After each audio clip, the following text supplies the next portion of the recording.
États-Unis d'Amérique, la plus grande puissance industrielle et militaire de tous les temps. Depuis 1965, début de l'escalade, les Américains ont déversé plus d'1 million de tonnes de bombes sur le Vietnam du Nord, c'est-à-dire davantage que sur l'Allemagne pendant toute la Seconde Guerre mondiale. Un pays dont les 200 millions d'habitants dépensent plus pour leur papier d'emballage que les 500 millions d'Indiens pour se nourrir, peut donner quelques moyens à son armée. Chaque matin, dans le golfe du Tonkin, les porte-avions de la 7e flotte font leur plein de bombes. 1000 tonnes par jour. C'est une guerre de riches. En face, une guerre de pauvres. Celle des 17 millions de Vietnamiens du Nord et de leurs compatriotes du Sud qui se battent pour l'indépendance. Ce sont les plus pauvres, mais pas les plus faibles. Ce sont les moins nombreux, mais pas les plus seuls. Car si la pratique quotidienne de la guerre place le Vietnam dans une solitude que le Che Guevara compare à celle des gladiateurs au milieu du stade, une grande partie du tiers-monde a compris qu'elle était solidaire du Vietnam. Et que c'est au Vietnam que se pose la question fondamentale de notre temps. Le droit des pauvres à créer, pour avancer, des sociétés basées sur autre chose que sur l'intérêt des riches. À Cuba, Fidel Castro a proclamé 1967 année du Vietnam. Il sait de quoi il parle.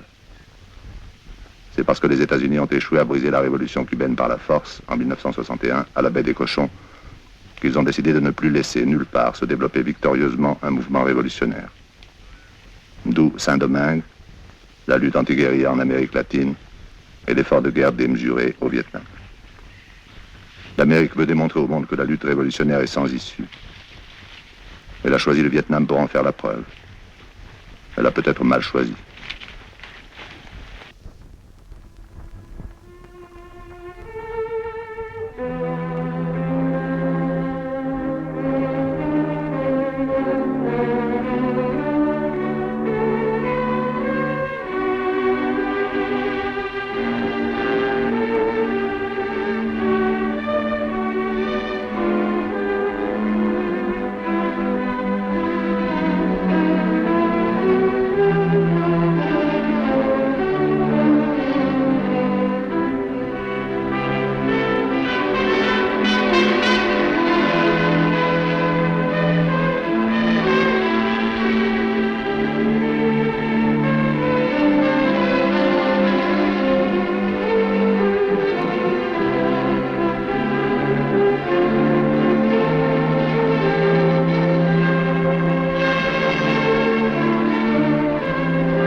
Il les appelle goyaves. Ce sont des bombes à fragmentation. On les recueille et on les désamorce quand elles n'ont pas explosé. Une bombe mère en fait voler 300 dans un rayon d'1 kilomètre. Et chacune à son tour projette 600 billes d'acier à hauteur d'homme. Ces billes sont pratiquement sans effet sur le béton et sur le métal. Leur destination logique, c'est la peau humaine.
Hanoï est à moins d'une heure de vol des porte-avions de la 7e flotte.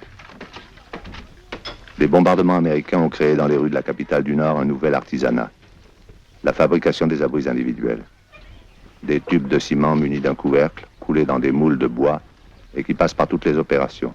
Tassement, arrosage, séchage, avant d'être enterrés le long des rues pour abriter chacun une ou deux personnes au moment des alertes aériennes.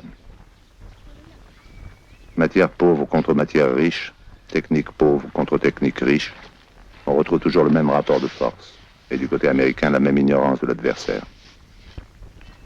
La société américaine a un principe, le plus pauvre est toujours le moins doué. Que la pauvreté puisse être justement la base d'une résistance morale supérieure à celle de l'agresseur riche, l'Amérique a cessé de le comprendre. Les bombardements du Nord-Vietnam ont été décidés parce que personne au commandement américain n'imaginait qu'un petit pays pourrait résister à la destruction matérielle. C'était encore une démonstration et elle est devenue double. Il est vrai que les Américains ont démontré qu'on pouvait, à condition d'être le plus fort militairement, pénétrer sans déclaration de guerre l'espace aérien et bombarder le territoire d'une nation aussi indépendante, aussi souveraine que la Suisse ou l'Angleterre, sans s'attirer autre chose que des blâmes diplomatiques. Mais sur le point essentiel, briser le moral du Nord-Vietnam pour lui dicter les conditions d'une paix américaine, l'expérience a échoué. Joris Ivens nous écrit de Hanoï en tournant cette séquence. À force de vivre avec eux, on devient calme comme eux et sûr de la victoire. Tous les voyageurs, même les journalistes américains, témoignent de ce calme, de cette certitude. Les Vietnamiens ne plient pas. Ils subissent un crime quotidien, mais c'est un crime inutile.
En avril 1967, le vice-président Humphrey vient se faire une opinion sur l'Europe et sur l'appréciation de la politique américaine par les Européens. Il s'en déclarera enchanté.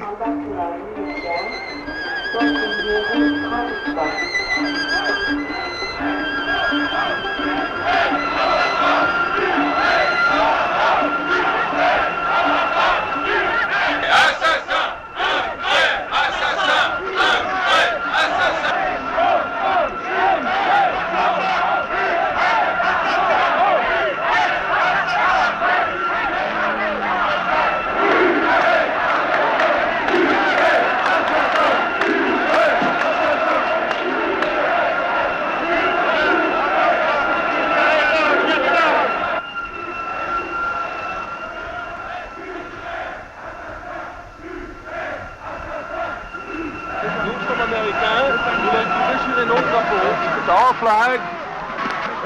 You can hold it upside down. Come.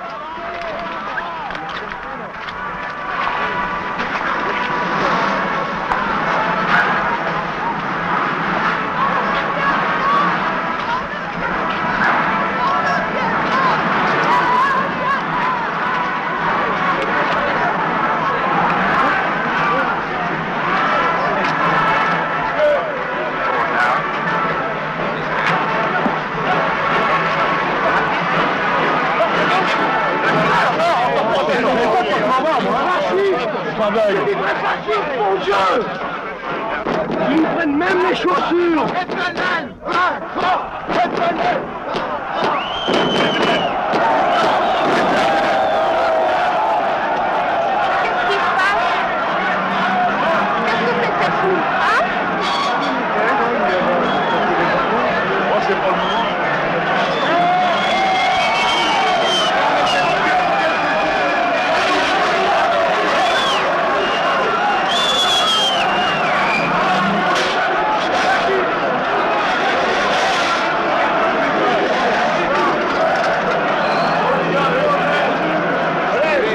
I saw a new Western Europe that has achieved an unprecedented degree of well-being, prosperity and security, and an increased sense of identity and pride.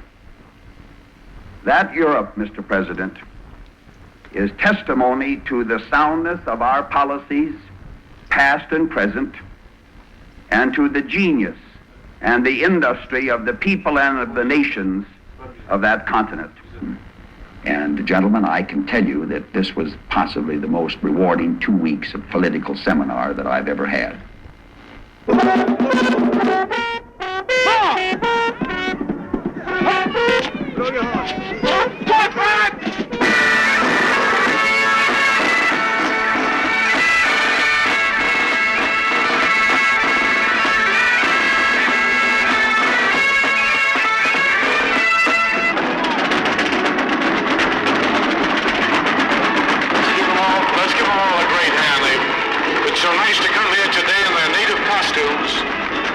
Show us that they too are loyal to America, that they are fighting for the same principles that we here in the United States fight for. Wake up, Tito. Tito is an enemy of the United States. America, the free world, depends upon you. Ladies and gentlemen, they do deserve a great hand.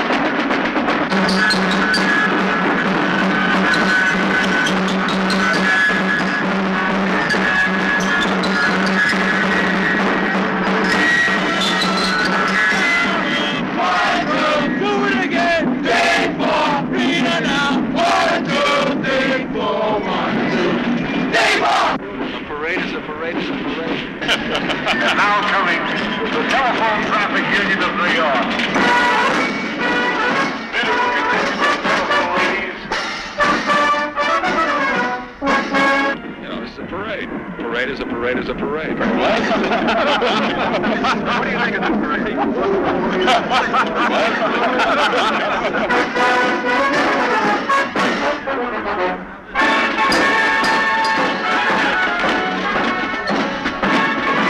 Vietnam veteran. Give him a hand.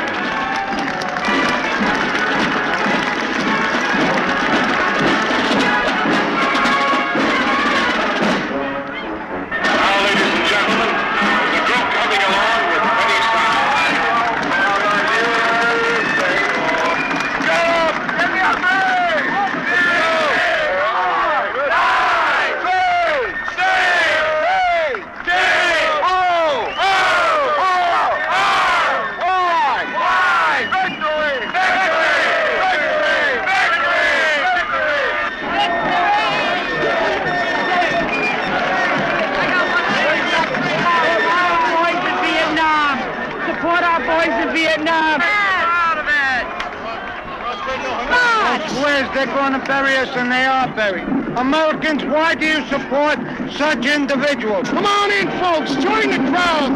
Come on in. Support our boys in Vietnam.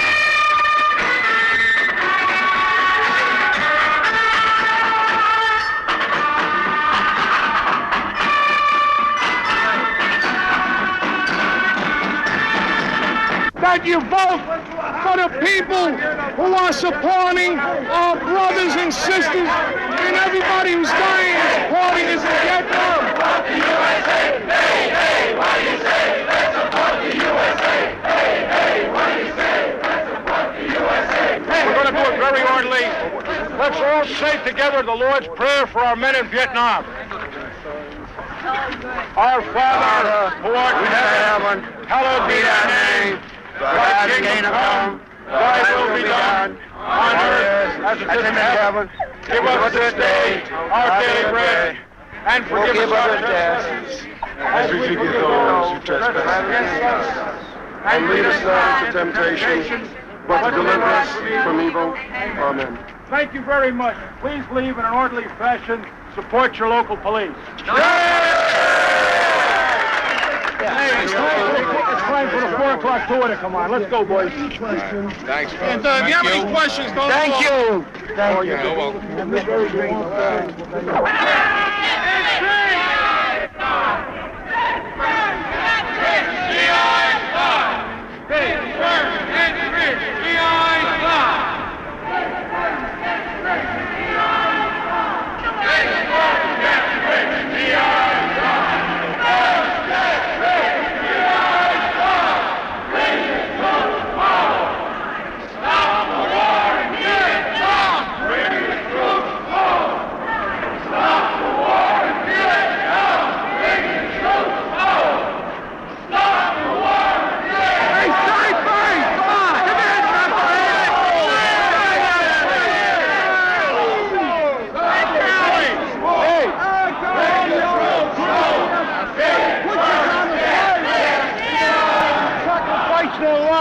bunch of bumpers.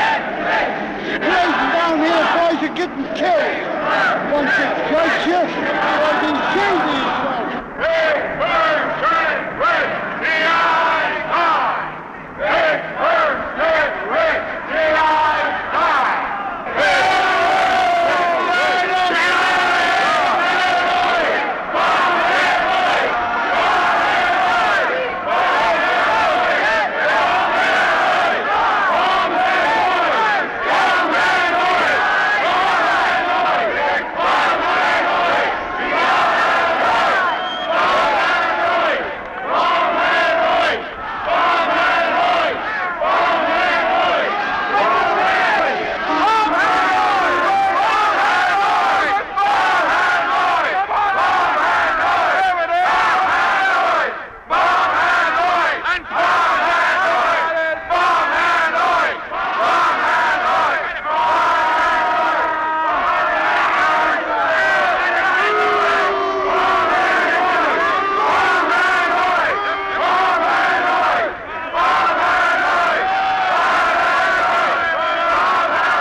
Au Nord-Vietnam, dans une région bombardée, un haut-parleur convie les villageois à une séance de théâtre populaire tout en leur rappelant les consignes en cas d'alerte.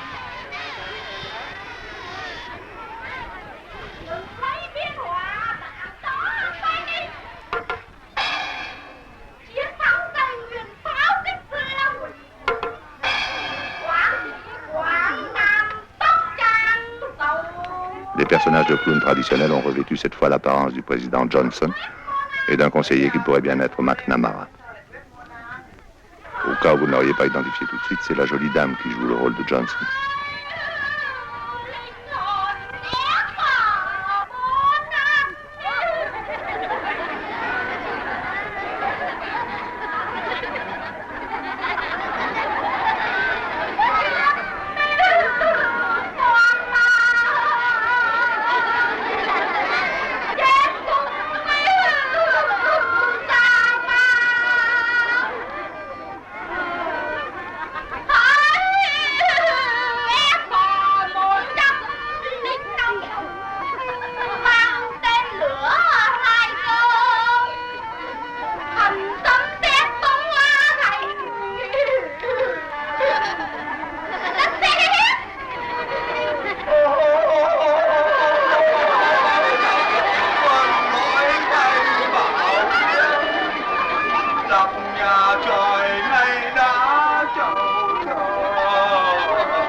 Et voici les dernières informations de Radio Luxembourg présentées par Alan Country, les news.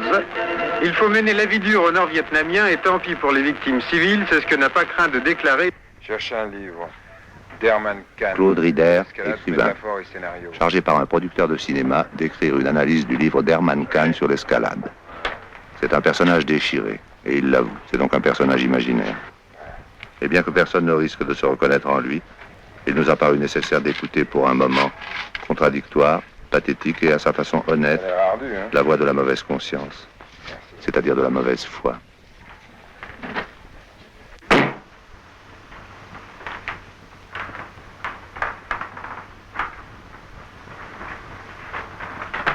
Tu ressembles vraiment à une chouette. Tu sais une chose? C'est la première guerre de l'histoire que tout le monde peut voir en même temps. Personne n'a jamais vu une guerre d'aussi près. Tout le temps au moment où elle s'est faite. Personne ne peut dire si j'avais su. Maintenant ils savent, ils voient. C'est une belle saloperie cette guerre. C'est pas seulement le pape qui le dit, c'est des gros, c'est Zitrone. Ils savent, ils voient, les bombes font de vrais morts, les balles font de vrais trous. Pauvres petits orphelins égarés dans un monde qui les dépasse. Et puis quoi, la pitié, la peur. Et ça se passe dans un meuble. Pas au Vietnam, pas dans la tête, pas dans la rue, dans un meuble. On ne peut pas avoir peur d'un meuble. On a la guerre au Vietnam dans son salon comme grand-père avait la charge de réchauffer. Information. Tu sais à quoi elle amène ce genre d'information? Encore le Vietnam.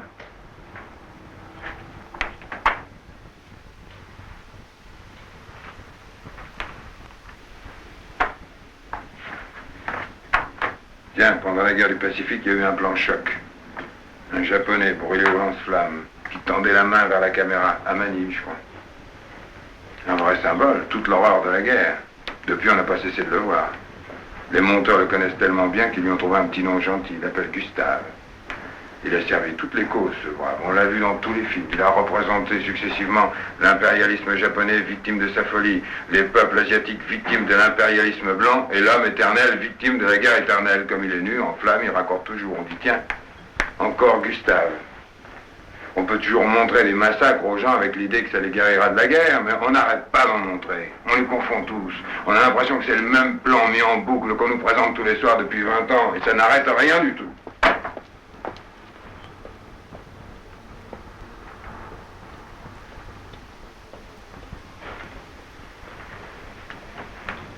C'est facile une guerre. Tu veux pas savoir comme c'est facile. Ça demande juste un peu d'attention au début. S'arranger pour encadrer un groupe de jeunes gars jusqu'au premier mort, après ça roule tout seul. On se bat plus pour des idées, on a un copain à venger. Parce que vous n'allez pas dire qu'ils ne m'allont pas buter mon copain les fumiers, hein, Fini les sables mouvants, on est sur du solide à présent. On fait plus la guerre, on fait la vendetta. 10 millions de frères, l'arme à la main, pour venger leurs frères assassinés, leurs sœurs violées. On ne fait pas de politique, non. C'est la vendetta, c'est le crime passionnel, c'est l'acquittement assuré. Tiens, toi, moi, pour n'importe quelle raison tu es en danger quelque part. Tu risques d'avoir mal ou de mourir. Et pour n'importe quelle raison, il y a un type là qui sait où tu es, qui pourra le dire. Et pour n'importe quelle raison, il ne veut pas le dire, il la boucle, hein. Il a ta vie, ta liberté coincée dans sa mâchoire, coincée dans sa sale petite tête close. Et je suis là en face, avec tout mon respect des hommes et tout mon assortiment de principes. Et je sais qu'en lui cognant sur sa sale petite tête close, j'en ferai sortir ta liberté ou ta vie. Et je hais la torture. Et j'ai signé des textes contre la torture. Et je sais qu'en lui faisant mal, je peux arrêter le mal qu'on te fait à toi.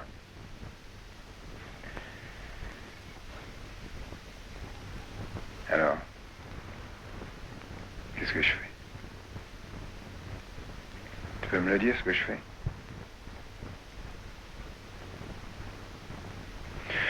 Remarque, je ne me suis jamais trouvé dans une situation comme ça. L'inverse, oui. Alors, j'ai toujours mes principes. Mais c'est une chance que j'ai eue, rien de plus. Je juge les autres au nom d'une chance. Je suis parti au maquis sans me poser de questions. Les Allemands, c'était des monstres. Pas de problème, viscéral. Je ressens encore une espèce de panique animale quand j'entends parler l'allemand. Puis je me souviens des derniers jours, quand tout d'un coup, au détour d'un petit village, nous sommes tombés sur une division blindée américaine. Les jeeps, les matériels lourds, les tanks Pantoc, les chewing-gums 44. J'étais plutôt content de les voir arriver. Surtout qu'il ne restait plus une seule balle. Braves Américains, je leur dois la vie. Je les aimerai toujours. Jusqu'à la fin des temps, je continuerai à tuer les Allemands et à aimer les Américains. Sauf que les Américains sont les Allemands des Vietnamiens. Tout se complique.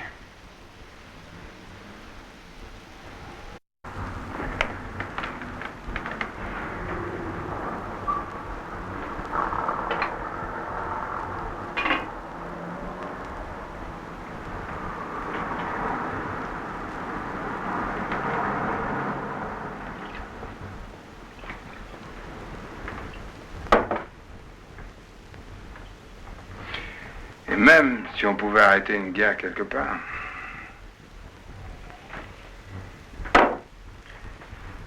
C'est comme un incendie permanent. Il y en a un qui éclate dans un coin, des millions de pompiers se précipitent pour éteindre le feu, la plupart en crèvent. On éteint le feu, on respire, le temps de reprendre son souffle, ça reprend ailleurs. Et on envoie de nouveau des millions de pompiers qui se précipitent en crèvent, éteignent le feu, et ainsi de suite. Je m'étais bien juré que je ne serais jamais plus du côté des pompiers. Je n'avais pas pensé qu'on pouvait être du côté du feu. Je me demande de quel feu, hein? Faut choisir. Le Vietnam, c'est parfait. Tout le monde est pour le Vietnam. Je connais un endroit où on donne des déjeuners Vietnam. Pour 1000 balles, tu as droit à un bol de riz. Le produit va à la Croix-Rouge comme en 14, avec les baguettes en plus. Seulement, à ma connaissance, il n'y a pas de bol de date pour les Yéménites, et pourtant, pauvres Yéménites. Et les Kurdes, hein? On les délaisse un peu, les Kurdes. Et les Soudanais. 50 000 morts en moins d'un an. Et qui ça trouble, ça, hein? C'est comme les cours de la bourse, le Vietnam est coté au plus haut, le Soudanais au plus bas et le Kurde est un peu mou. Vous dites que vous êtes du côté des victimes, mais c'est pas vrai. Vous les choisissez, vos victimes. Vous avez des victimes à la mode, celles qui vous arrangent. Personne ne peut porter toutes les morts injustes, c'est pas humain. Mais si on se met à regarder pourquoi celle-ci, pas celle-là, leur revenu annuel, la couleur de leur peau, on commence à trouver de drôles de choses en soi, au fond de soi. Une ségrégation des morts, une lutte de classe des morts.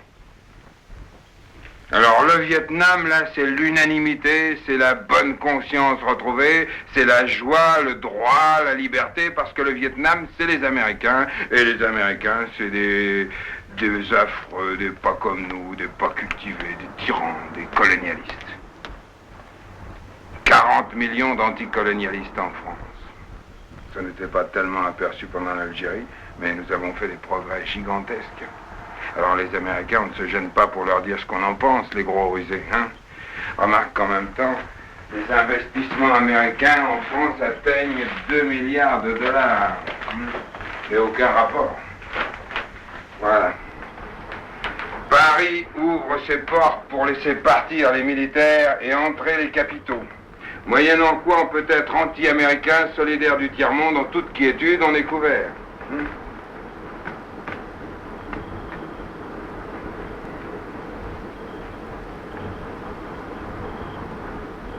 Tu sais, le pire, ma petite chouette, c'est que ça m'arrange que ce soit comme ça.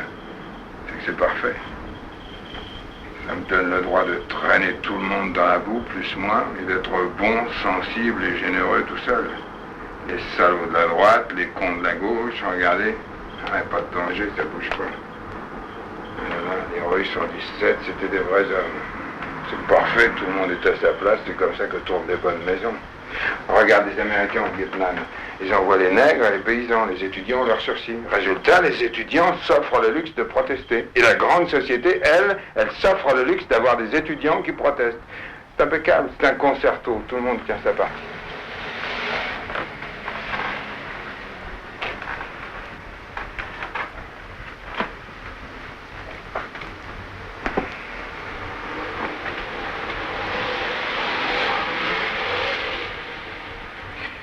C'est pourquoi je me mets à les détester, ces Américains. Parce qu'ils commencent à en faire trop. Parce qu'ils en font tellement que ça se met à bouger. Ils avaient établi la règle du jeu et tout le monde jouait leur jeu. Et c'était tellement con qu'ils ne s'en sont pas aperçus. Et que ce sont eux qui sont en train de la changer, la règle du jeu. Ça pouvait durer indéfiniment. L'affluence, la coexistence. Et ce sont eux qui vont nous empêcher de jouer. J'étais bien au chaud, moi, dans ma confusion. Et voir les autres qui viennent me bousculer. Fâche de Johnson. Bobby est plus malin. Il sait bien que la vieille baraque avait encore assez de souffle et assez de ressources pour continuer comme ça. Il y avait du pour, du contre, du yin, du yang, mais on vivait quand même mieux qu'il y a 100 ans. Et puis avec les progrès techniques, les problèmes ne se posent plus de la même façon. Vieille baraque peut-être, mais nouvelle génération de directeurs libérés des préjugés, sachant parler aux ouvriers ni comme à des esclaves, ni comme à des copains, comme à des associés. Parfaitement associés à des niveaux différents dans la même entreprise de prospérité. On discute, on négocie, on associe. Et puis crac, voilà grand-père qui devient dingue et qui se met à tirer sur les grévistes à coups de tromblon. Consternation, escalade. Du coup, tout est plus clair. Si j'étais révolutionnaire, au lieu d'être de gauche, je suppose que je jubilerais. Je dirais bravo. Il se démasque et montre sa sale peau. Effacé Budapest. On a fait peur à une génération avec les massacres révolutionnaires, mais maintenant c'est vu, on a vu. Quand les contre-révolutionnaires s'y mettent, pardon, ils sont doués, hein. On avait un peu oublié ça par ici depuis M. Thiers. Les Allemands, c'était des Allemands, qu'ils soient fascistes, ça n'avait rien d'étonnant. Pour un peu, on aurait dit que c'est parce qu'ils étaient Allemands qu'ils étaient fascistes. Mais voilà les Américains. Des gens convenables, démocrates en diable, tous les ouvriers ont des bagnoles, et pacifiques. La violence, c'est les autres, la guerre, c'est les autres. Et ils ont été obligés de la faire pour les aider, les autres, tellement en pomme. Mais maintenant, c'est fini. Encore un peu de tirage avec les Russes, mais ça aussi, ça se tasse. Interlude, détente, idylle. Non, mais pas du tout, ça bouge encore dans un coin, et ça bouge même violemment. Alors les dieux se réveillent, leur paix c'était de la guerre en conserve, fin de l'idylle. Et ça débarque, et ça bombarde, et ça napalme, et ça torsionne, et ça pourrit. Et tout le monde déguste, les militaires, les femmes, les enfants, les arbres, les bestiaux, le nord, le sud. Il y a une frontière, on la saute, il y a un village, on le déporte. Et le monde entier regarde dans les bobissements et commence à comprendre. Il y a de quoi jubiler, je vous dis.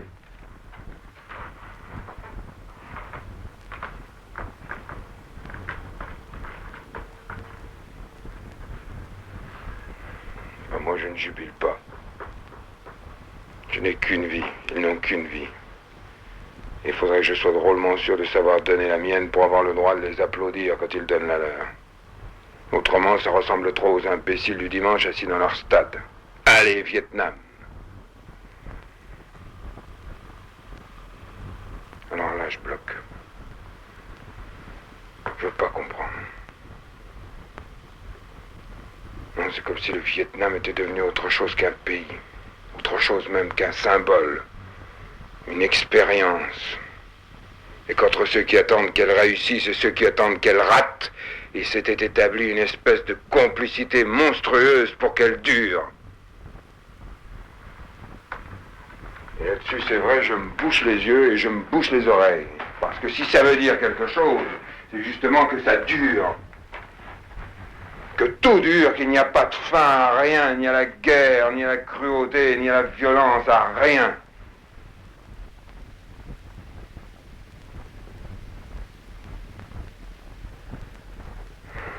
C'est ce qu'ils voulaient, les cons qui m'ont filé ce bouquin. Je sais même pas lire le journal. Dès que ça résonne, dès que ça explique, j'entends plus rien. J'ai pas l'oreille accordée pour ça. Tout ce que j'entends, c'est le cri.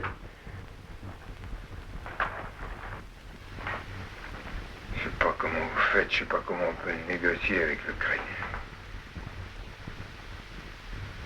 Je sais pas ce qu'on peut faire d'autre que de creuser comme une bête à la recherche de l'endroit et du moment où on cessera de l'entendre, ne serait-ce qu'une minute.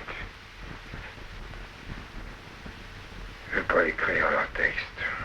Je vais rien leur dire. Je vais venir près de toi et je vais te parler d'un pays qui n'est pas le Vietnam. D'un pays qui n'existe pas. Je vais pas leur écrire, je sais plus rien, je veux plus rien. Je vais leur dire que j'ai peur, que j'ai froid, que je les aime tous, que je les hais, que nous allons tous mourir, que nous aimons vivre. Je sais plus. Je sais rien. Je créerai rien.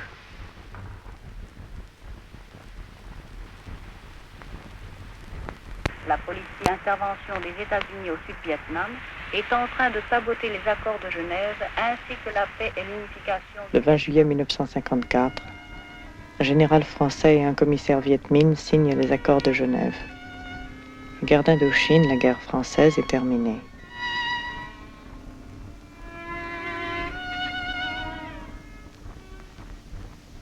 Mais la guerre du Vietnam, la guerre américaine, a déjà commencé. Dès la fin de 1949, pour mieux souder Paris à la coalition atlantique, Washington a entrepris d'aider la France à se maintenir en Indochine. En février 1951, 3 ans avant Genève, Ho Chi Minh dénonce les Américains comme les vrais adversaires de la révolution vietnamienne. Et il est vrai que désormais le financement de la guerre est assuré par Washington.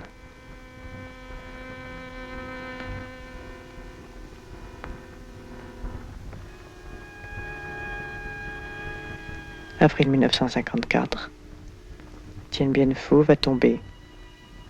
Le gouvernement Laniel affolé supplie Washington d'intervenir directement en déclenchant des raids aériens massifs contre les assiégeants.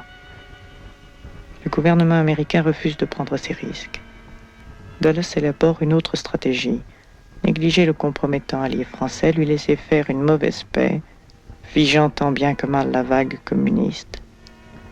Puis, à partir d'un tremplin préservé, préparer la contre-attaque anticommuniste. Le mot est prononcé le 3 juin par Dulles, 6 semaines avant les accords. Les États-Unis n'ont pas voulu se battre, mais ils ne veulent pas non plus s'associer à la paix qui n'est à leurs yeux qu'une trêve. La déclaration finale de la conférence de Genève garantit aux Vietnamiens que leur pays, provisoirement divisé pour les besoins de la détente internationale, sera réunifié avant 2 ans. Les Américains refusent ce texte. Ils déclarent seulement qu'ils ne détruiront pas les accords par la force. Étrangement, tout le monde se contente de cette maigre assurance.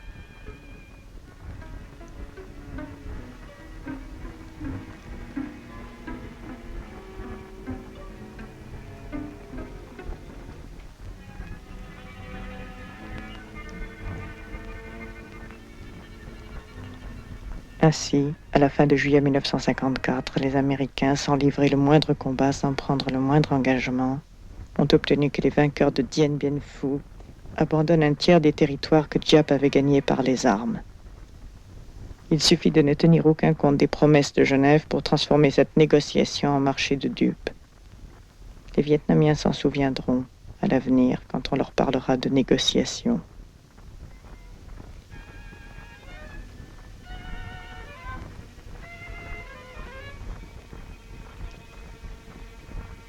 Alors débute la contre-attaque américaine. Washington utilise les clauses des accords de Genève qui permettent la survie d'un régime tout dévoué et ignore les autres. Première opération, le transfert des responsabilités militaires et politiques de la France aux États-Unis. De juillet 1954 à avril 1956, Washington obtient l'effacement à son profit de ce qui reste de présence française. Le Viet Minh a signé avec les Français qui ont pris des engagements. Il se retrouve face aux Américains qui n'en ont consenti aucun. Seconde opération américaine, la mise en place du régime des mandarins catholiques. En 2 ans, à coup de gros chèques de chasse aux sorcières et de lois d'exception, un bastion anticommuniste de type sud-coréen est créé à Saïgon. Quant aux élections pour la réunification du pays prévue pour 1956, il n'en est plus question. Le général Eisenhower écrira dans ses mémoires que des élections au moment des combats auraient donné 80% de voix aux communistes. À la fin de 1956, les dirigeants de Hanoï doivent faire face à 2 évidences pénibles. La réunification pacifique du Vietnam n'aura pas lieu. Saïgon s'y oppose, approuvé par Washington, et ni Moscou ni Pékin ne sont décidés à prendre des risques sérieux pour assurer l'application du traité. Deuxièmement, aux Français fatigués se sont substitués à Saïgon, toujours en violation des accords de 1954, les Américains revanchards. Les vainqueurs de Dien Bien Phu se voient ainsi frustrés par une série de tours de passe-passe de la victoire qu'ils ont remportée sur le terrain. Ils sont refoulés et enfermés dans le ghetto du Nord, que la modicité de ses ressources agricoles voue à la pénurie, et donc, à long terme, à la dépendance vis-à-vis de la Chine. Au Sud, c'est la répression policière. Le gouvernement du Nord pourrait-il accepter longtemps cette situation ?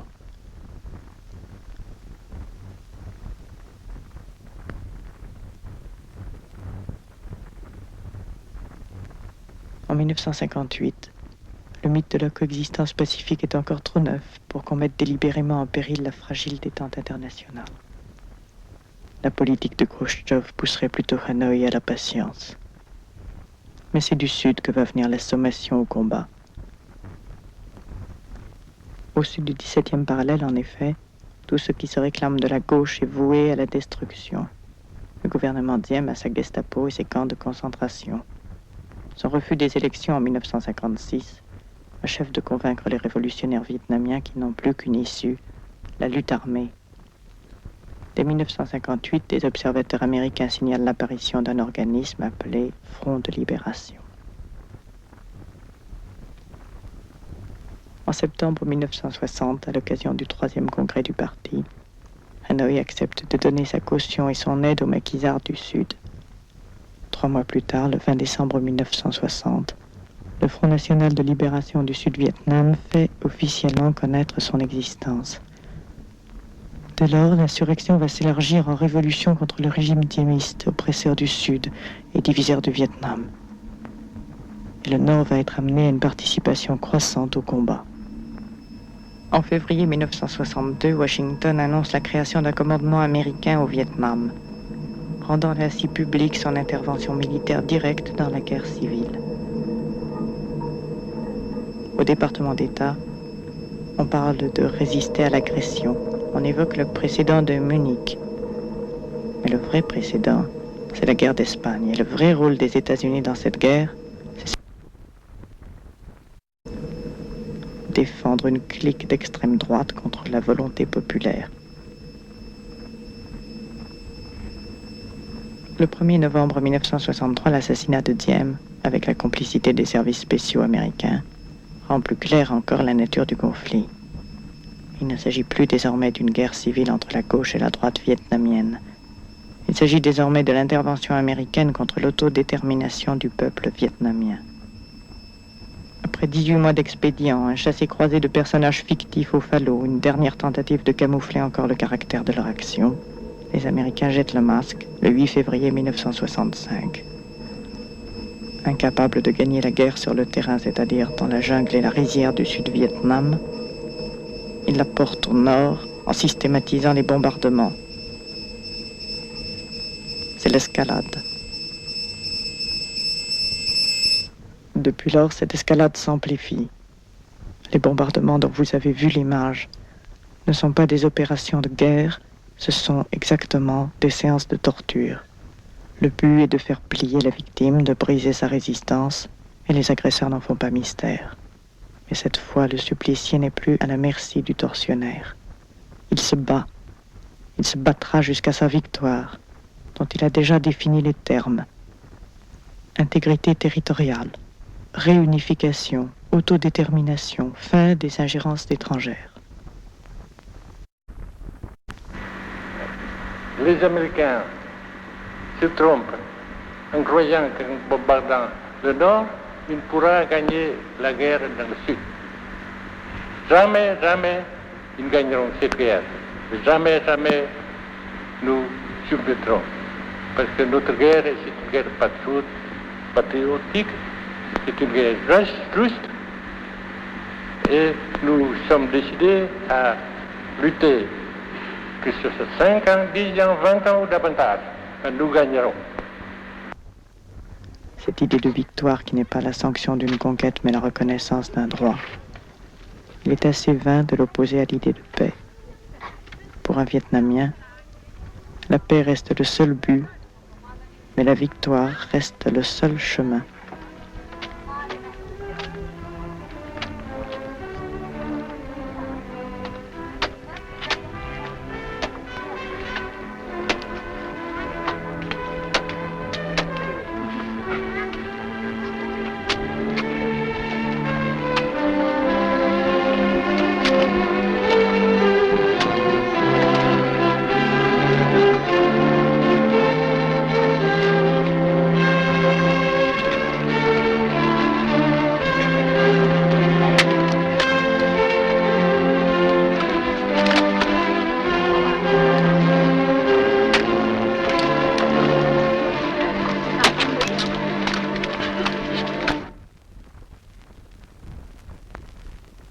Moteur.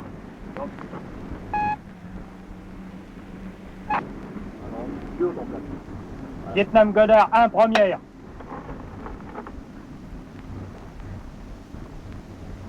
D'une voix rauque, il a prononcé l'acte d'accusation de la femme. C'était un petit homme qui avait un uniforme gris délavé. Et il venait devant elle. Et alors peu de temps après, 2 Thunderships se sont mis à tourner autour de nous.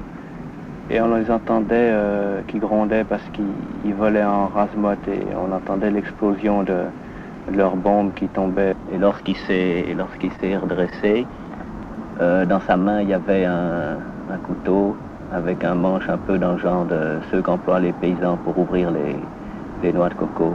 Parce que les chasseurs bombardiers sont équipés de mitrailleuses de 20 mm qui peuvent tirer, je crois, 6000 coups à la minute, c'est-à-dire produire une série d'explosions absolument effarantes.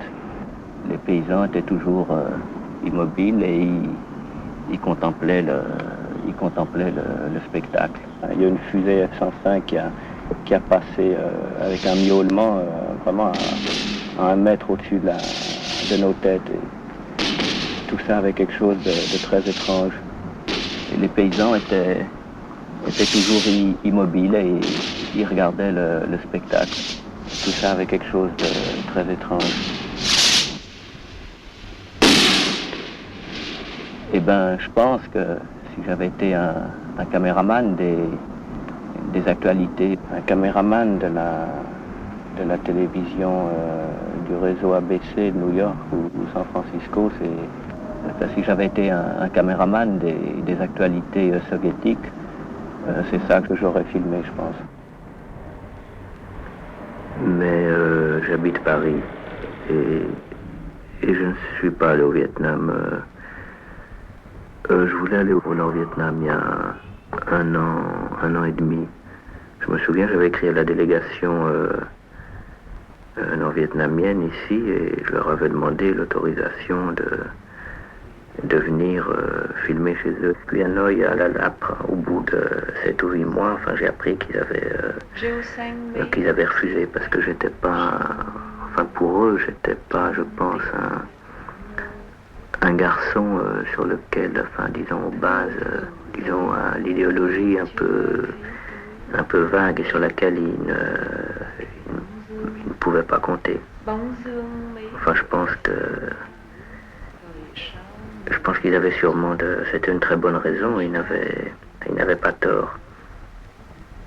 C'était une époque où je voulais aller enfin comme c'est difficile de faire du cinéma en France, enfin c'est une époque où je voulais aller, je me disais il faut aller à Cuba, en Algérie ou à la rigueur en Yougoslavie. Et puis ce refus de Hanoï, enfin m'a montré, enfin qui vraiment, puisque je suis parisien, enfin il n'y a pas de raison de ne pas faire de cinéma à Paris. Alors j'ai pris la décision, enfin dans chaque film, de parler du Vietnam à tort et à travers, si on veut, mais disons à travers plutôt. Eh bien, oui, quand les gens qui ont participé à ce film, alors m'ont demandé de participer à leur film, enfin, j'ai dit oui, on a plein d'idées, et puis c'était des idées, c'est pas tant, enfin, le fait que Hanoï ait refusé que j'aille chez eux, enfin, et que je pense qu'ils aient eu raison, parce que j'aurais pu faire des choses qui leur faisaient plus de mal que de bien, fait que toutes ces idées, j'ai pensé que c'était des idées, enfin, c'est des idées faussement généreuses, enfin, ça me paraît difficile de faire des choses, alors, enfin, de parler des bombes, alors qu'on ne les reçoit pas sur la tête et d'en parler dans la presse. Je pensais par exemple à illustrer, à prendre un corps de femme nu, qui est quelque chose dont il y a à la fois de plus chaud et de plus vivant, et de décrire simplement à la Robbe-Grillet, enfin ou à la Flaubert plutôt, parce que j'aime pas tellement Robbe-Grillet, de montrer quels seraient les effets d'une bombe à billes sur un corps de femme. Et donc simplement le dire. Mais en même temps, il y avait un effet, il y avait une certaine recherche esthétique. Et je n'arrivais pas, et plutôt je séparais. Je n'arrivais pas à faire coïncider, à faire que l'effet, disons que le contenu et la forme, je puisse l'exprimer du même moment. Et donc c'était mauvais parce que cette idée, cette forme n'était pas à l'intérieur du contenu, elle n'en était pas l'expression normale comme la peau recouvre le corps et en fait partie totalement, autant que le cœur. Et donc je voulais parler de la défoliation aussi, des rivières empoisonnées, montrer toutes ces choses, puisque les hommes, enfin, étant donné que nous ne luttons pas, nous, les armes à la main, et qu'au contraire nous en sommes loin, enfin, et qu'on a beau dire que notre cœur saigne, en fait, il saigne, mais à quoi ce sang n'a aucun rapport avec le sang de n'importe quel blessé. Donc, je veux dire, c'était une sorte de... Ce rapport, il y avait une certaine honte, c'était quand même des idées honteuses, comme quand on signe des appels pour la paix, surtout, comme... enfin, on est... Et c'est pour ça, enfin, je crois, la seule chose que nous pouvons faire, nous faisons on fait du cinéma. Moi, je fais du cinéma, donc ce que je peux faire de mieux pour le Vietnam, je crois, c'est plutôt que d'essayer d'envahir le Vietnam par par une générosité qui force forcément les choses, c'est au contraire laisser le Vietnam nous envahir et se rendre compte quelle place il occupe dans notre vie de tous les jours, partout.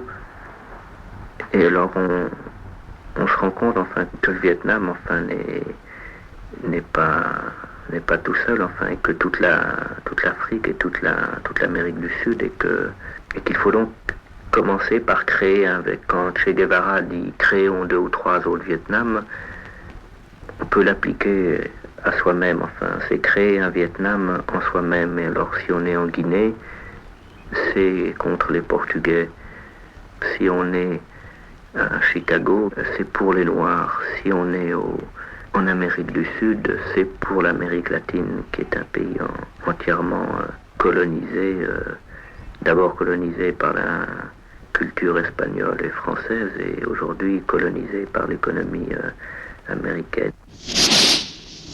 Créer un Vietnam en nous, je sais pas, par exemple en France, cette année, c'était l'été dernier, les grandes grèves qu'il y a eu à la Roliaceta à Besançon ou à Saint-Nazaire sont des choses qui sont profondément liées au Vietnam.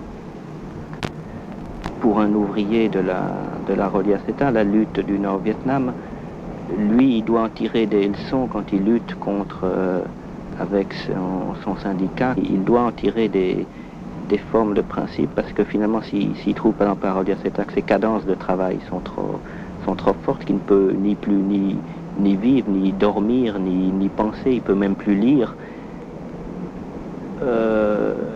que finalement il est un sous-homme, un sous-produit, et il se sent exploité. Moi, par exemple, cinéaste qui tourne en France, je suis par exemple complètement coupé d'une grande partie de la population et de la classe ouvrière en particulier. Et ma lutte, à moi, qui est la lutte contre le cinéma américain, contre l'impérialisme économique et esthétique du cinéma américain qui a gangréné maintenant le cinéma mondial, est finalement une lutte à peu près semblable. Or, nous ne nous parlons pas, et finalement le public ouvrier ne va pas voir mes films. Mais entre moi et lui, disons, il y a la même coupure qu'entre moi et le Vietnam, ou bien lui et le Vietnam.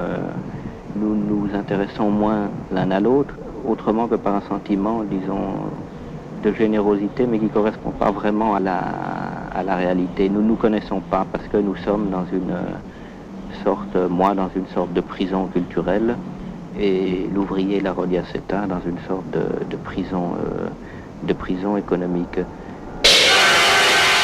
Et le Vietnam aujourd'hui, c'est un symbole, disons, plus général que les autres de résistance, et donc il faut en parler sans arrêt. Il y a un texte de Breton là-dessus, qui est dans ses premiers manifestes, qui était, je crois, la vertu absolue de tout ce qui s'exerce, spontanément ou non, dans le sens de l'inacceptation.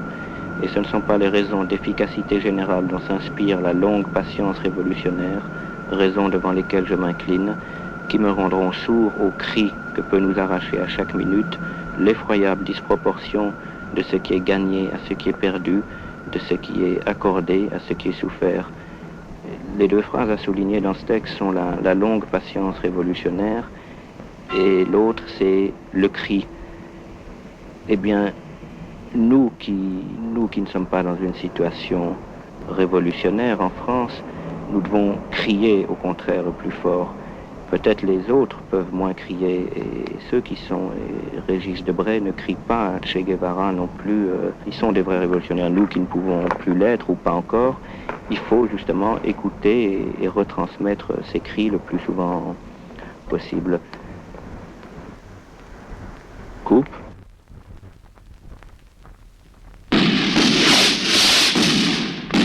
Le chanteur américain Tom Paxton explique le but de guerre des États-Unis: protéger le Vietnam des Vietnamiens.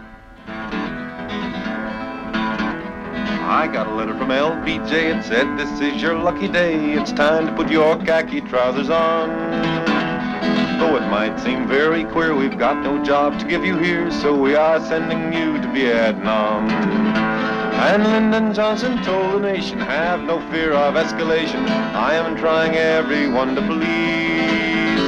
Though it isn't really war, we're sending 50,000 more to help save Vietnam from Vietnamese. I jumped off the old troop ship, I sank in mud up to my hips. I cussed until the captain called me down. Never mind how hard it's raining, think of all the ground we're gaining. Just don't take one step outside of town. And Lyndon Johnson told the nation, have no fear of escalation. I am trying everyone to please. Although it isn't really war, we're sending 60,000 more to help save Vietnam from Vietnamese. Every night the local gentry slip out past the sleeping sentry. They go out and join the old VC. In their nightly little dramas, they put on their black pajamas and come lobbing mortar shells at me. And Lyndon Johnson told the nation, have no fear of escalation. I am trying everyone to please. Though it isn't really war, we're sending 70,000 more to help save Vietnam from Vietnamese. We go round in helicopters like a bunch of big grasshoppers searching for the Viet Cong in vain. They left a note that they had gone, they had to get down to Saigon, their government positions to maintain. And here I sit in this rice paddy wondering about Big Daddy, and I know that Lyndon loves me so. Yet how sadly I remember way back yonder in November when he said I'd never have to go. And Lyndon Johnson told the nation, have no fear of escalation. I am trying everyone to please. Though it isn't really war, we're sending 100,000 more to help save Vietnam from Vietnamese. Michel Rey, qui était en reportage du côté américain, a vécu 3 semaines avec ceux que la presse appelle les Viet Cong, les Américains Victor Charlie et les Vietnamiens Front National de Libération. À son retour, elle ne voyait plus la guerre de la même façon.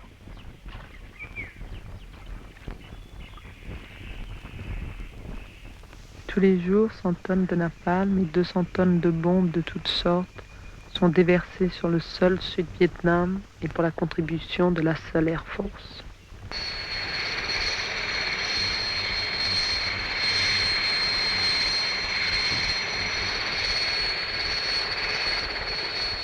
Après 3 semaines de l'autre côté, avec Victor Charlie, comme disent les GI, j'ai été ramenée dans une zone occupée par les troupes américaines. Officiellement, je devrais, j'imagine, être heureuse. Et pourtant, j'étouffe. Je me sens écrasée par leur force implacable. Je voudrais ne plus les voir, ne plus entendre leurs plaisanteries, ni surtout ces bruits incessants d'hélicoptères qui transportent avec la même indifférence les hommes qui vont à la guerre, le ravitaillement en nourriture ou en munitions, ou les roquettes qu'ils lâchent sur tout ce qui bouge au sol.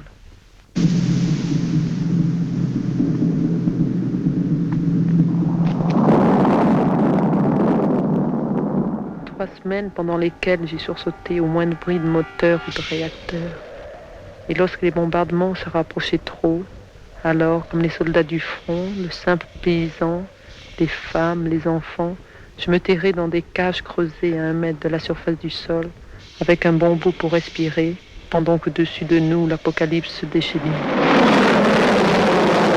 La peur, le manque d'air, le sol qui tremble, nous nous donnons la main. Nous avons besoin de sentir que la chaleur humaine existe. Le calme revenu, le danger éloigné, la vie reprenait ses droits et leur rire me touchait jusqu'au plus profond du cœur. Mais Joe, Jack ou Mike ne veulent pas croire en cet ennemi qui a la tranquille assurance de ceux qui savent qu'ils triompheront un jour. Ils préfèrent penser aux statistiques de la propagande officielle affirmant « le Viet Cong a mauvais moral ».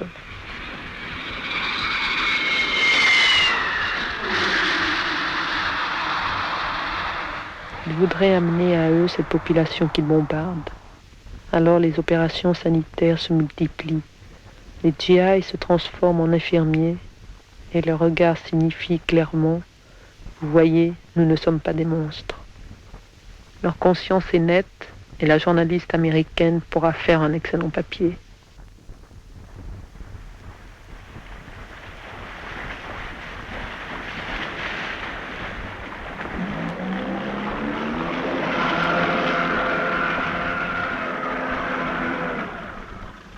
patrouilleurs de rivière opèrent 24 heures sur 24. Chaque transport, chaque jonque est fouillé. 3 officiers américains pour un officier de police vietnamien. Lui seul a le droit de vérifier les papiers, d'ailleurs écrits en vietnamien, de monter sur les embarcations. Malgré ces contrôles sévères, incessants, tous les jours des jonques chargées de matériel ou de ravitaillement passent de l'autre côté.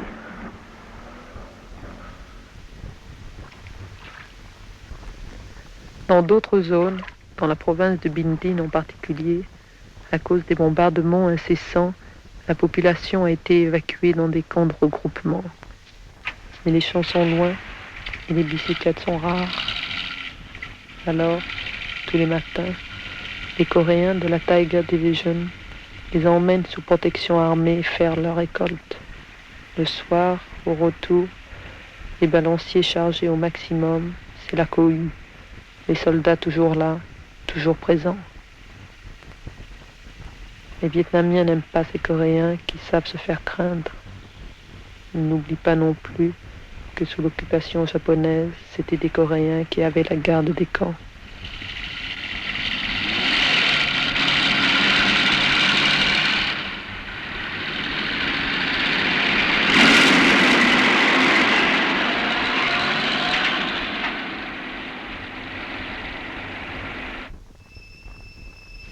Toutes les semaines, le nombre des réfugiés augmente. En les voyant, je ne peux m'empêcher de penser à ce que m'avait dit un de mes compagnons Viet-Cong. Le terrain gagné par les Américains veut dire bons habitants déplacés dans des camps de regroupement que nous appelons, nous, camps de concentration. Les impérialistes les appellent peut-être des ralliés, mais ils sont pour nous et continuent à faire office d'agents de renseignement. Leur cœur n'est pas de l'autre côté. Pour eux, l'ennemi, ce sont les Américains qui bombardent, qui les forcent à quitter les villages en abandonnant tout. S'ils ne sont pas tous guérilleros en armes, ils sont tous pour nous.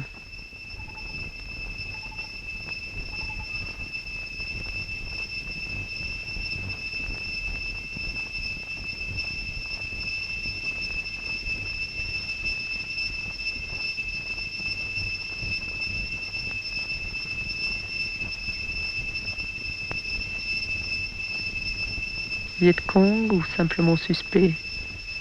Ils me regardent, m'examinent. Je voudrais leur faire un clin d'œil, leur dire que si j'étais vietnamienne, je me battrais avec eux, car il ne me serait pas possible de croire au gouvernement de qui et à ses fantoches. Une armée US de 465 000 hommes, en attendant mieux, et une armée sud-vietnamienne où le pourcentage de désertion augmente chaque mois. Les Sud-Vietnamiens estiment que cette guerre ne les concerne pas, que c'est une guerre américaine. Alors ils se font traiter de lazy little dirty bogoots, sales petits pouilleux de lâcheurs, par leurs conseillers US qui les méprisent et qu'ils méprisent. Les officiers américains disent cette chose surprenante: pourquoi ne sommes-nous pas les conseillers des Viet-Cong? Eux sont des soldats. Des renforts amenés par hélicoptère, des fouilles dans des villages vides, les alentours des maisons examinés de près. Les containers enterrés sont mis à jour et les trésors de Victor Charlie, des médicaments, sont foulés aux pieds, écrasés. Les habitants sont partis, enfuis ou cachés, enterrés peut-être quelque part, là, mais impossible de rien distinguer.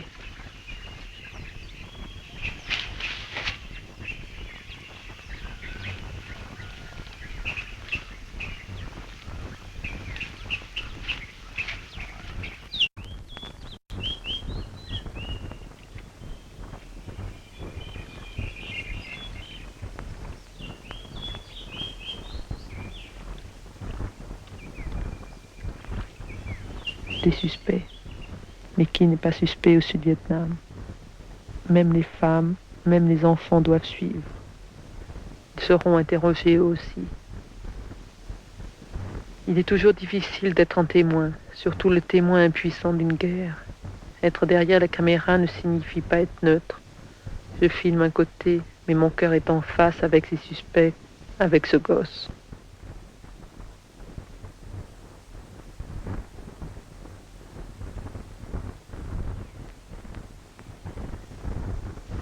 Les balles sifflent aux oreilles de ceux qui refusent de parler.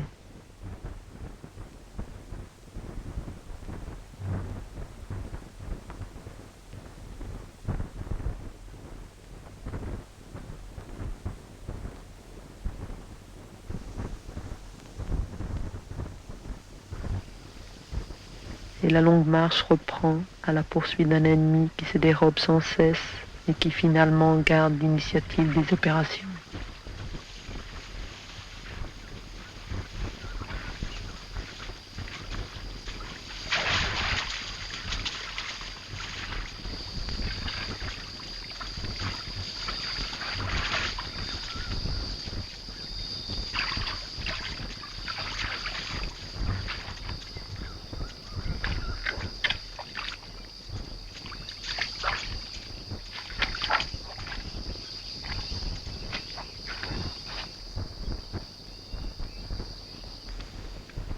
Michel Ray a filmé ces images de guerre, puis sa caméra est devenue folle, s'est mise à déchirer la pellicule, et ce qui en est sorti ressemblait peut-être plus que tout le reste au cri qu'elle aurait voulu pousser.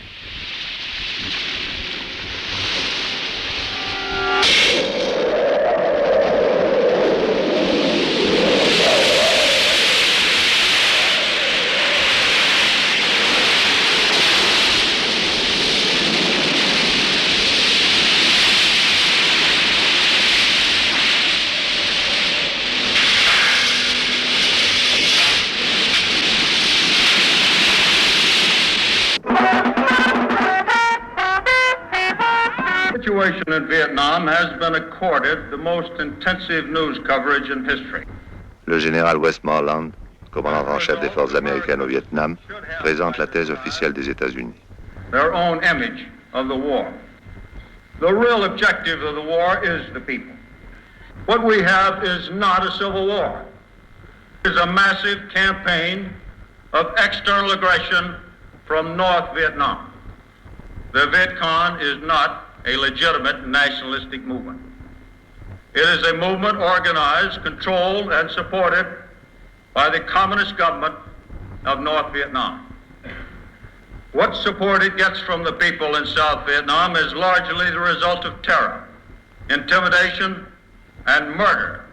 One of the regrettable facts of war, any war, is the casualties that are not confined to the military forces involved.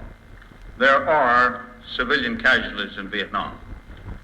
And these are of constant concern to me, my commanders and men. But civilian casualties do not result from indiscriminate use of our firepower. They are caused by mechanical failure or human error. This is in sharp contrast to the Viet Cong policy of calculated attacks on civilians. Never in history of warfare have so many precautions been taken by men in combat. Never has a nation employed its military power with such restraint. I am constantly impressed by the concern for the lives of others shown by the men of my command. They know that they are helping to stop the spread of communism in Southeast Asia and to give the people of South Vietnam a freedom of choice. But they are dismayed, and so am I, by recent unpatriotic acts here at home. But I am mindful that the military war in South Vietnam is, from the enemy's point of view, only part of a protracted and carefully coordinated attack. He does not understand that American democracy is founded on debate, and he sees every protest as evidence of crumbling morale and diminishing resolve. Thus, discouraged by repeated military defeats, but encouraged by what he believes to be popular opposition to our effort in Vietnam, he is determined to continue his aggression from the north. This inevitably will cost lives. The magnificent men and women I command in Vietnam have earned the unified support of the American people. Thank you.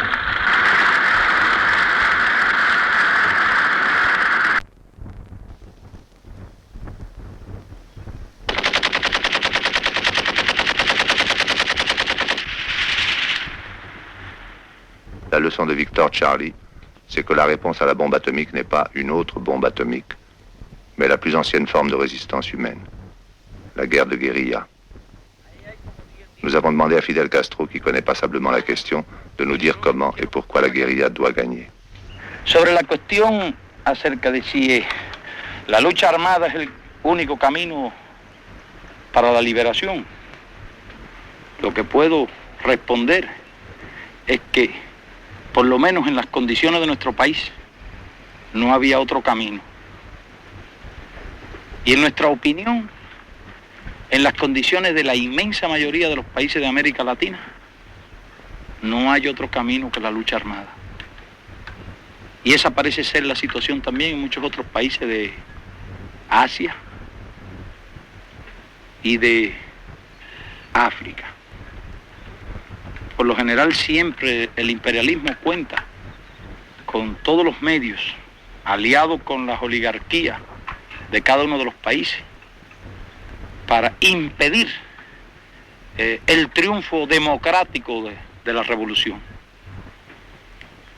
Y tiene atado a los pueblos por una especie de nudo gordiano, que solo se puede quebrar mediante la lucha armada. Además, el camino de la lucha armada no es el camino que hayan escogido los revolucionarios, sino es el camino que los opresores le han impuesto a los pueblos. Y los pueblos entonces tienen dos alternativas: o doblegarse o luchar. Y luchar de la única forma en que pueden llegar a vencer al enemigo, que tienen más recursos económicos, infinitamente más, que tienen mucho más recursos técnicos. La guerrilla significa el empleo de los recursos del terreno y sobre todo el empleo de los recursos sociales de un pueblo para superar las ventajas que el enemigo posee en recursos técnicos y en recursos de tipo económico. El guerrillero, mediante una táctica hábil, muy flexible, mediante la explotación al máximo de todas las ventajas del terreno, mediante la movilización de los recursos sociales, es decir, de los sectores que son mayoritarios de la población, que son los sectores explotados, los sectores obreros y campesinos, y inspirado en una causa justa, inspirado en un factor moral muy poderoso, que los hace capaces de soportar privaciones, de adaptarse a las condiciones de vida más difíciles. Toma ese camino, que es el único camino, para lograr conseguir un objetivo revolucionario. Eso fue lo que nosotros hicimos. Para poder hacer todo lo que hoy estamos haciendo en nuestro país, para poder llenar estas montañas de carreteras, para poder crear las condiciones de vida decorosas para el pueblo, para erradicar la ignorancia, para desarrollar en todos los órdenes a nuestro pueblo, fue necesario. Lo hicimos y ahora estamos haciendo esto.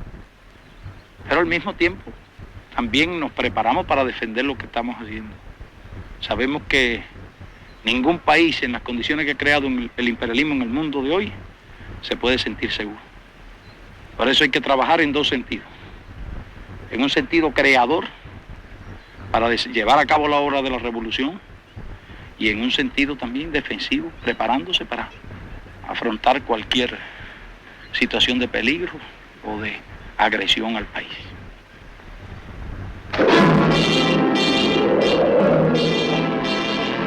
Vietnam le ha demostrado definitivamente al mundo y a todos los revolucionarios y a todos los pueblos que se enfrentan al imperialismo cómo ni siquiera con la técnica más moderna, con los ejércitos más numerosos y más poderosos, ni siquiera con una coalición de ejércitos bien armados como el que ha organizado Estados Unidos en Vietnam, es posible aplastar el movimiento revolucionario guerrillero apoyado en el pueblo. No creo que nadie dude hoy día de que el ejército de Estados Unidos ha fracasado en su guerra contra el pueblo heroico de Vietnam. Y creemos que ese es uno de los más grandes servicios que el pueblo de Vietnam le ha prestado al mundo.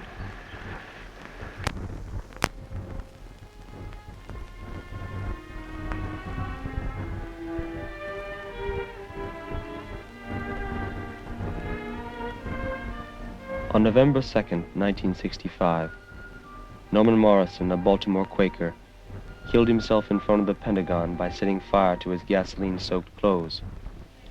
In inflicting violence upon himself to a limit hard to exceed, he wished to bear witness to the violence inflicted upon the Vietnamese people by his compatriots.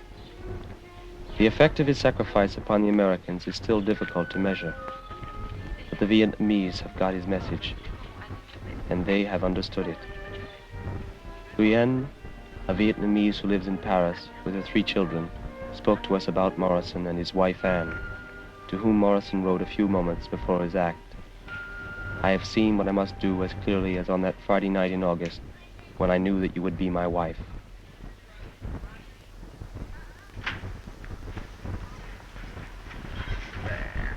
Pour le peuple vietnamien, c'est quelque chose de formidable de penser qu'un Américain manifeste de cette façon en se sacrifiant et en sacrifiant le bonheur de sa famille même pour une cause juste. Je trouve qu'il faut vraiment être infiniment sincère avec soi-même et courageux, bien sûr, pour arriver à ce geste-là. Et pour nous, non seulement le personnage de Morrison, enfin le geste qu'il a fait, très émouvant, a suscité non seulement de l'estime et un profond respect, une profonde admiration, mais je crois qu'il a encore augmenté l'amitié du peuple vietnamien pour le peuple américain. L'Amérique agresse un peuple qui ne lui fait aucun mal, car nous nous défendons contre les bombardements, les massacres, toutes les atrocités. Mais nous pensons même qu'en Amérique, il y a une autre guerre, une guerre enfin, du peuple contre tout ce qui est injuste. Nous faisons une très très grande confiance au peuple américain. Et ce geste encore a augmenté en nous cette confiance et puis cet espoir qu'un jour, vraiment, les deux peuples, au lieu de s'unissent quoi, pour combattre l'erreur. To understand what happened to Norman that day, we might begin with an article that he was reading, which was recorded in a Paris paper. The article was a story of a Catholic priest in South Vietnam who had seen his people massacred by United States and South Vietnamese bombs. This was all because Viet Cong had been known to be in the community and had taken refuge in the church at one point, but they were far removed from the village at the time that the airstrike was called on the village in South Vietnam. Can you get down? No. No more. This article was extremely moving to Norman. Most everyone knows he went to the Pentagon and poured kerosene on himself and used this form of protest, one that the Buddhist monks in South Vietnam had used, I think, a few times before. And around supper time, I began to get phone calls telling about what had happened. I didn't know for sure whether he was alive or dead, the exact details of it, until I actually went to Fort Myer Infirmary that night. Okay, you roll it. Give her a chance.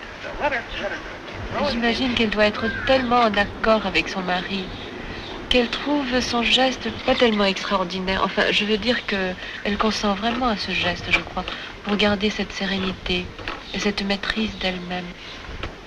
Oui, je l'admire vraiment beaucoup.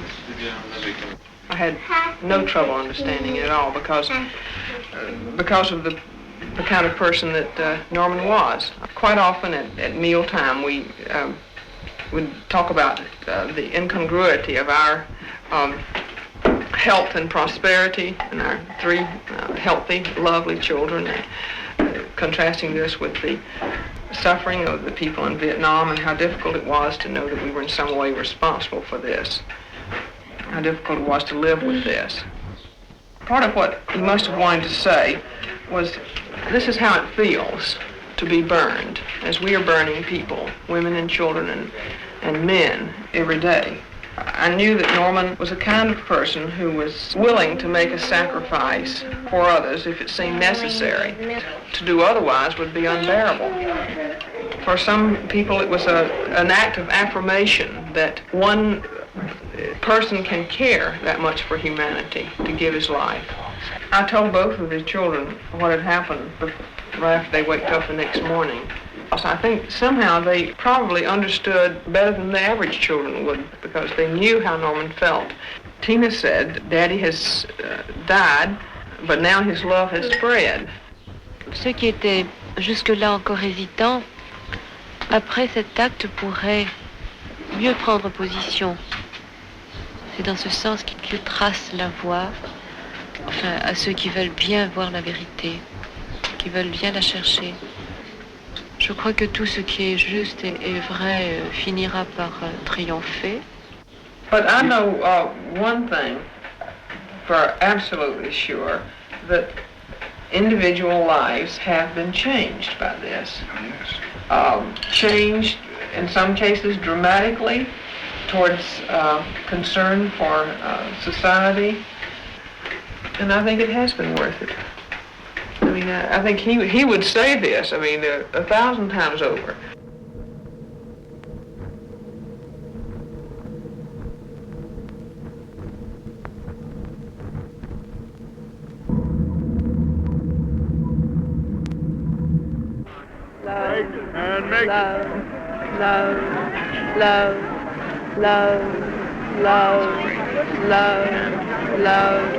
Peace.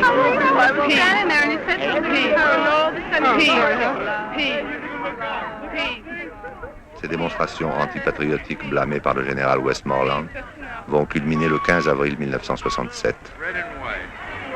Du centre de New York au bâtiment des Nations Unies et dans les rues des grandes villes américaines, plus d'1 demi-million de gens manifestent. Il y a là le Conseil national des églises, le SNCC, le contingent des Indiens d'Amérique, le Parti communiste, le groupe des non-affiliés et beaucoup d'autres.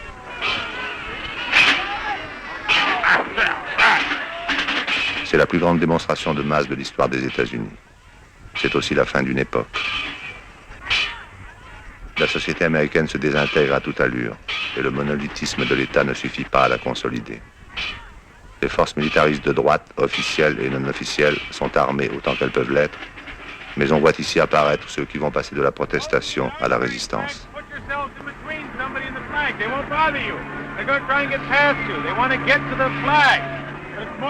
En déployant le drapeau du Front de libération du Sud-Vietnam, ils s'identifient ouvertement aux forces révolutionnaires qui attaquent l'impérialisme américain sur 3 continents. Les quelques livrets militaires qui seront brûlés au cours de cette manifestation témoignent du mouvement de résistance à la mobilisation qui englobe déjà plusieurs milliers de jeunes Américains.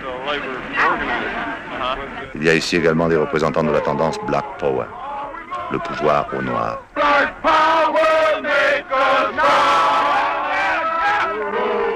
D'autres sont restés chez eux. Ils s'arment pour l'été à venir.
Marty. Go ahead and fight. Beautiful sign. You make me laugh. How can you do this? You have enough people here to end the war tomorrow. And be a king. You don't know what you want. Chicken. Victory. We want peace. Yellow. We want peace. Yellow.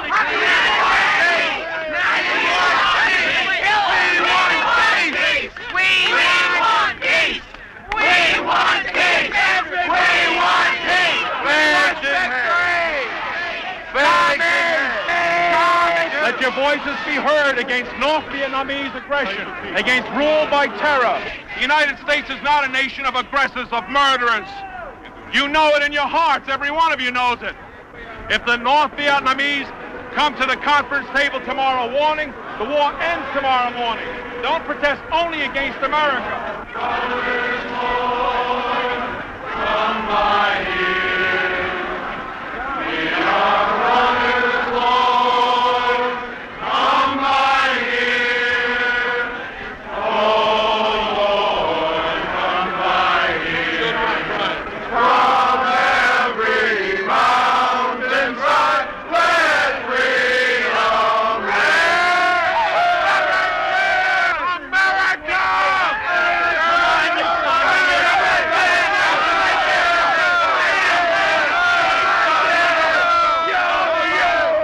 And from thy good with brotherhood, from sea to shining sea. What you gonna do is sing for yourself, Our brother Vietnamese, Puerto Ricans will not kill. Our brother Vietnamese, Puerto Ricans will not kill. Our brother Vietnamese, Puerto Ricans will not kill. Our brother Vietnamese, Puerto Ricans will not kill. Please, please, please, please, oh, please, peace, peace, peace, peace, peace.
The history does not ask how many people were there. The history asks, was this the greatest mass demonstration in the American territory anywhere in the world against the war?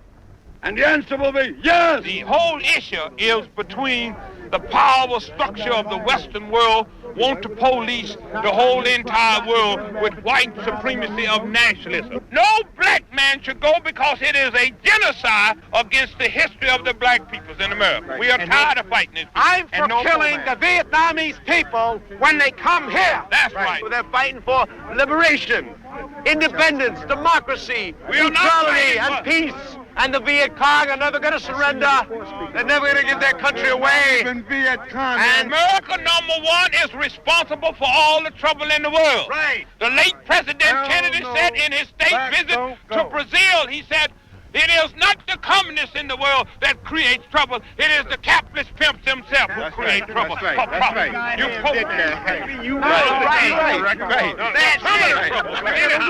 If we rich man would go, he's not going nowhere. He wants you to go. You the fool. You the suckers, man. You understand me? You the slave, man. We want that right. Right. Not that. Then when you go to Vietnam and come back, you understand me? Then he tell you, you can't do this and you can't do that. Why? I haven't been fighting then. If I can fight, I can do what I want inside America. How the hell you going to get nonviolent? And then they say nonviolent, they say peace, peace. But they go to another country and fight. For what? Violent over in Vietnam. America is violent, very violent. Love, you go and you die over there. How? What? What is the reason? What kind of war is that over there in Vietnam? Do you agree about that war over there? I don't. The world is against that war. In other words, you're saying that you would not fight for your country if you had to, right? You would not fight? You don't realize, but the North Vietnamese are not the ones we are fighting. The ones we are fighting are communists. I don't see why anybody in the United States should sit here and stand by and demonstrate and everything else and tell how they wouldn't fight for their country. 500,000 peace marchers, and you call them communists. The South Vietnamese that they are fighting with American troops, the Americans are no more sure they don't fight anymore. And we see. I didn't finish. You know the Indians' old expression? You don't speak with a straight tongue. You speak with a forked tongue. Somebody has to do the job, Johnny. No, mister. No, mister. We don't need dirty job. We need that you do clean job, not dirty job. Well, if them cats were over here from Vietnam, you wouldn't be here. What about the clean job? How long you been in this country? How long you been in this country? How long you been in this country? Don't bother me, mister. As gentlemen, you can debate with me. You can learn something. I can learn something from you. Don't put your hands on me to sue I paid for. But I see that you are already a little bit. Yeah, I'm a hothead. No. Well, get sober, mister. I'm sober as a judge. How long you been in this country? That don't mean in this morning. Oh. You don't like it here? Go back. This is the first day. Then go back. Go back. But I go back. Will you go back from Vietnam? I go back. I was in Vietnam. Will you go back? I'm referring to Paul. Oh. I know about Paul. Get hold of him. Now, he wants one question. Come next. I'm an action man 10 minutes. Just stand up. Yes, sir. Look at him.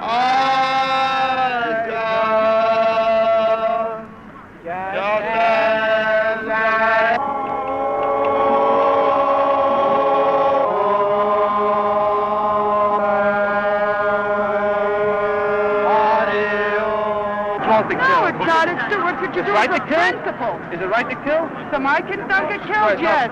So your kids, what's so special about your kids than any other kid in the world? They're mine. I'm an So you're going to individual cut and they're mine. because you want to see your kid happy, destroy the rest of the kids in the world? Survival is for the fittest. What? That's a selfish mother. Survival If you is was for a the regular fittest. Here in Hanoi, all of you would be executed. I was in China in 1944. Mister. And if you were caught with drugs, pardon me, if you were caught with drugs, pardon me. Read the papers lately. My country, right or wrong, it's my Finish country. the other half of it. And if she be wrong, by God, let me make it right. Well, can I ask you a question? Who's right and who's wrong now? Who's right? The Viet Cong right, the Russians right, or we? Here's the point. Who's right or wrong? I'm asking you a Who's the question. point? I Here's just the want point. an answer to If it's regardless of who kills, it's wrong, and who starts a war, it's wrong. Yeah, but who's right and wrong right now? And if you have to kill to defend yourself, You're then not you're right. answering my question. Who's right and who's wrong? The United States is wrong Oh, and the others are right? because of one thing. It's only for right after Congress that you're standing here alive. Come here, don't walk away now. Listen to my point. Are you kidding me? Listen to my point. We're wrong? Every day people are dying in Vietnam. We stand around here like a bunch of idiots. You don't know what a bomb is, do you? None of you know what a bomb is. I'll show you what a bomb is. This is a bomb. Heaven and earth shall pass away, but not one word shall pass, he says. According to that comes the judgment. That judgment is at hand. Jesus is coming soon. On evil, thank you.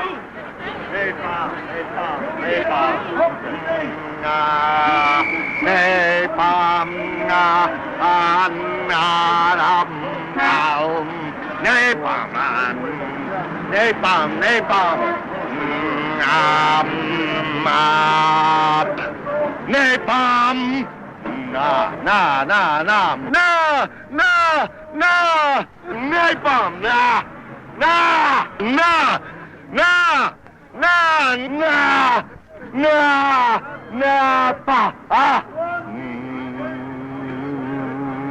napalm. Nah.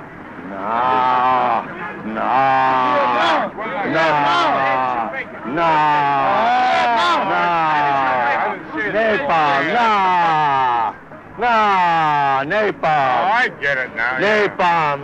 Vietnam.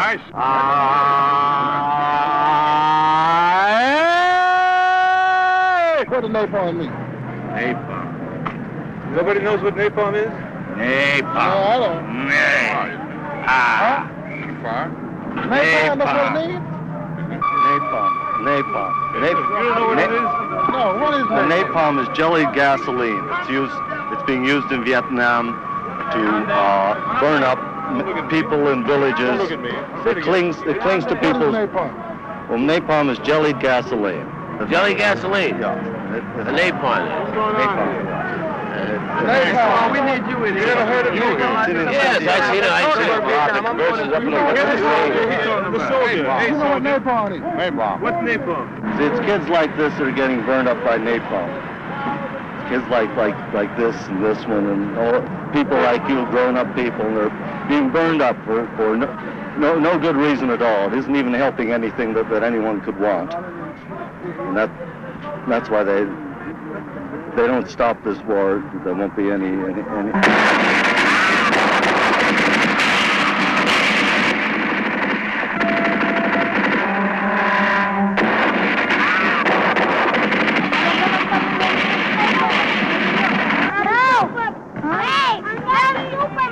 You gotta go home! Look at that! I'm Superman!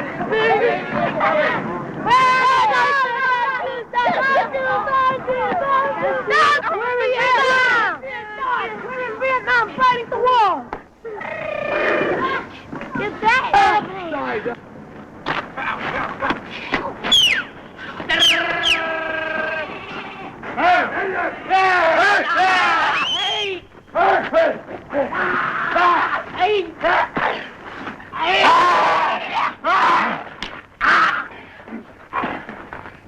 Documental proof that the Americans have been doing to the Vietnamese. Scream. Go ahead, scream.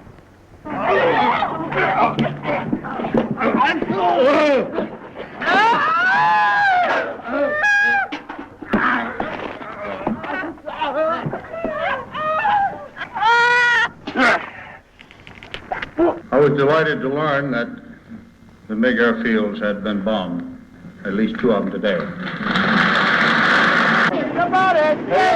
Spaceman kill Lake Sabre. Spaceman kill Lake Sabre. Spaceman kill Lake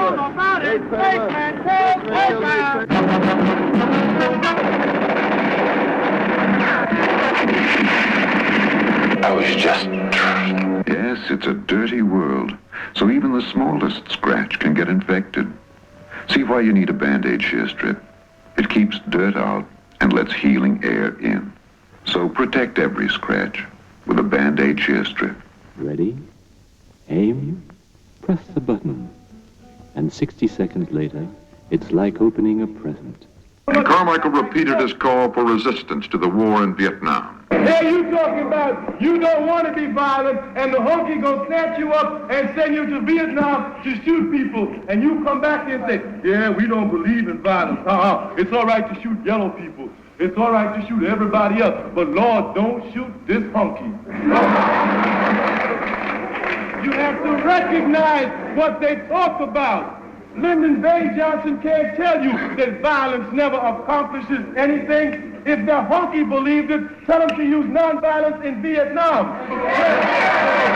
It's going to be a question of putting maximum pressure on the enemy. We'll have to grind him down. In effect, we're fighting a war of attrition, and the only alternative is a war of annihilation, which I think we've ruled out as a matter of policy. So the end is not in sight. We must be prepared for bitter fighting in the days to come. And leave the driving to us. Don't do your... On the rocks. Now I use shake and bake. It is true that over here, the Americans, many of them say, better dead than red. They don't mean that, believe me. These people want to live. They don't mind fighting that war as long as it's 10,000 miles away. The worst thing that could happen to the American morale would be some damage to a city on its own shores. The Americans do not know what it's like to live under bombardment. They feel very happy waging a war 10,000 miles from its own shore. The war that the United States is waging now is a war to suppress revolutionary movements everywhere. At 100 miles an hour. It looks like.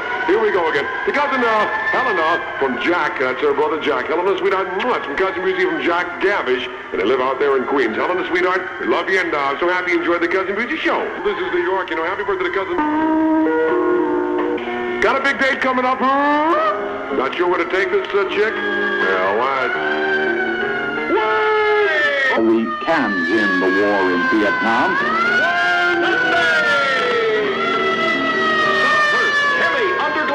Racing begins at 2 p.m. Sunday!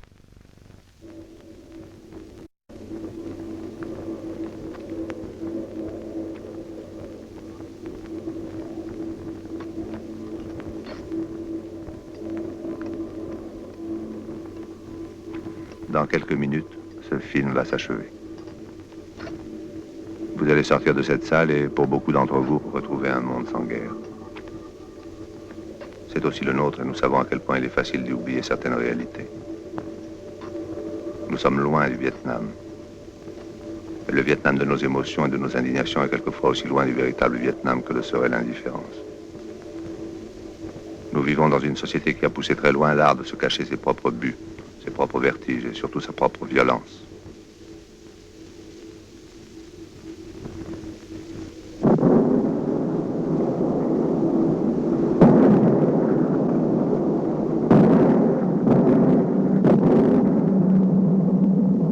Cette guerre n'est pas un accident historique, ni le règlement retardé d'un problème colonial. Elle est là, autour de nous, à l'intérieur de nous. Elle commence lorsque nous commençons nous-mêmes à comprendre que les Vietnamiens se battent pour nous et à mesurer notre dette à leur égard.